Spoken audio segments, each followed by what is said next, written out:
Hi everyone, I'm Kathleen Mashana, the founder of Blind Techie Geek Speaks. Today is a special episode because I will talk about how it began. Starting a podcast is more challenging than it seems. To create a podcast, much preparation is done before the finished product.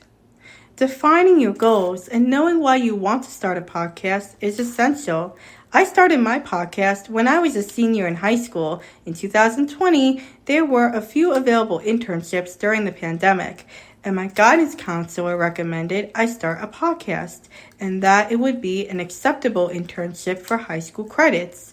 My guidance counselor also told me to research starting a podcast and get back to her within a week or two with the information on my new podcast. Initially, I was nervous because I wanted to do an excellent job on my first podcast, but I was unsure where to start. I started searching online and learning tips on creating a podcast, which gave me a wealth of information. I did not realize there would be so much preparation and work for just one podcast that lasted only a few minutes, but I was up for the challenge.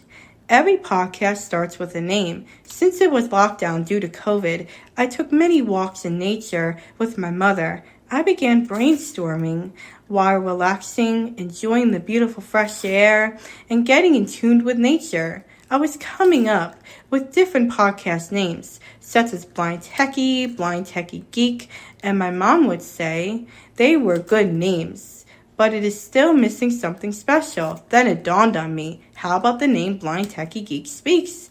My mom and I said that name sounds perfect.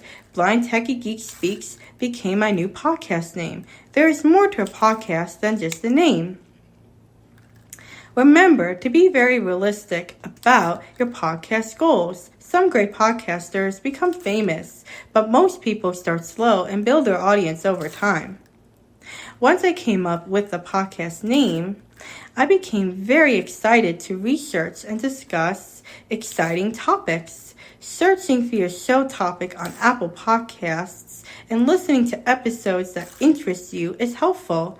I came up with various exceptional episodes to talk about on my podcast.